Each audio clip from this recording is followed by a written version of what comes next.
Jai Ho BC వడ్డర్ల ఆత్మీయత సమ్మేళనంలో భాగంగా రాయదుర్గం పట్టణంలోని అభయాంజనేయ స్వామి గుడి నుంచి సీతారామ కళ్యాణ మంటపం వరకు బైక్ ర్యాలీని నిర్వహించారు. వినాయక కూడల వద్ద కాల్వకు గజమాలతో వడ్డర్లు సత్కరించారు. ఆయన మాట్లాడుతూ ఏ రాష్ట్రంలో చూసినా వడ్డర్లు ఏదో ఒక పనిలో నిమగ్నమై ఉంటారని, తన శక్తిని చాటుతూ ప్రతి పనిలోనూ ప్రతి రాష్ట్రంలోనూ పనిచేస్తున్నారని కొనియాడారు.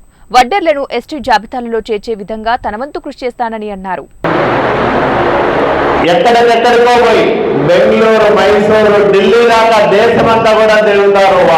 రాయదుర్గం నియోజకవర్గంలో వడ్డే సోదరులు అయితే దేశంలో ఎక్కడెక్కడో పనిచేసుకుంటూ వచ్చి ఇక్కడికి వచ్చి ఉగాది సందర్భంలో మరి పిల్లల పెళ్లిళ్ళు చేసుకోవడం అయితేనేమి, లేకపోతే బంధువులతో కలిసిమెలిసి కొన్ని రోజులు కలిపి మళ్ళా కొత్త చేత పట్టుకొని ఎక్కడికెక్కడికో వలసలు పోతా ఉంటారు.